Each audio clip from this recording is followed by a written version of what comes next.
Əhalillərə şad xəbər var. Əmək və Əhalinin Sosial Müdafiəsi Naziri Səlim Müslümov söz verdi. May ayına qədər hansı yeniliklər olacaq, bunu növbəti sujetdən biləcəksiniz.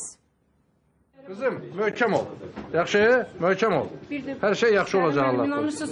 Ömürlük bir də mümkündür ona, ömürlük versin. Niyə ömürlük alır? O düzələcək Allah qoysun. Kömək eləmək lazımdır. Əməliyyatda eləməsin, o düzəlsin.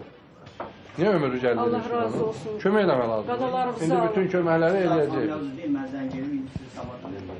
Başqa şəxslərin köməyi olmadan özlərini idarə edə bilməyən əlillərə verilən yardım ən az yaşayış minimumu həddində olacaq. Əmək və Əhalinin Sosial Müdafiəsi Naziri Səlim Müslümov hazırlanan yeni təkliflər haqqında danışdı.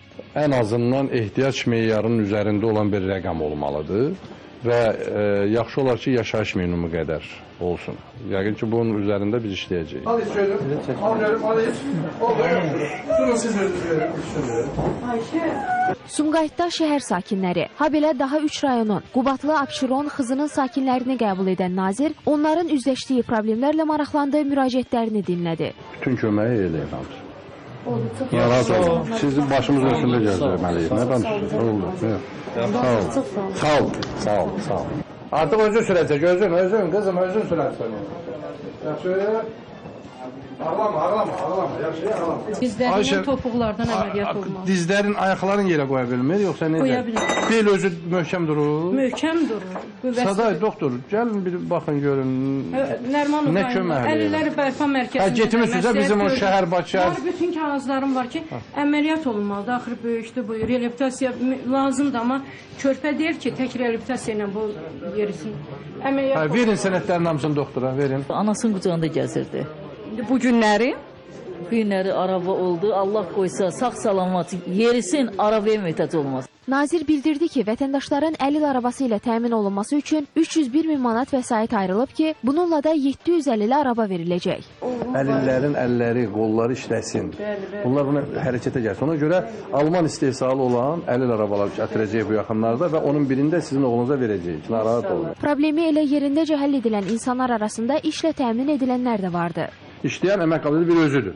Özün işlə təmin edirsiniz, maaşın nə qədərdir, aradakı fərq qədərdir, ünvan sosial yardım təyin edirsiniz. Oldu, ən qısa müddətdə nəzarətdə saxlayın, məsələlər öz həllini tapsın. Sakinlərin qabartdığı digər bir məsələ isə mənzillə bağlı idi. Mənzil növbəsində olan imtiyazlı vətəndaşlara əlil və şəhid ailələri üçün tikiləcək yaşayış binalarında mənzil veriləcəyi bildirildi. Ay Yusuf, növbəyə durmuşsan? Belə şey götürmürlər. Ne soruyorsun götürmüyor? Bir dəfə də oldu. Ev növbəsində? Bəli, ev növbəsində bir dəfə almışlar. Ev almışsan? Bəli, kvadrat azdır. Onda sən genişləndirməyə dura bilərsən də. O məsələndə mən həllini tapşırdım, bugün həll eləyəcəm. Bugün oldu. Tapşırıq verildi də. Bu tərəfdən bunu araşdıracaq, oradan da Müdafiə Nazirliyinə məktub yazacaq. Yaxşı, oldu, sağ ol. Avtomobil növbəsində olan əlillər isə may ayının sonunadək avtomobillərini ala biləcəklər. Bunun üçün 5 milyon manat vəsait ayrılıb. Biz bu il, indi Allah qoysa 1-2 ay ərzində bütün növbədə olan Qarabağ müharibələrinin hamısı növbədə olanları. Hamısını maşınla təmin eləyəcək.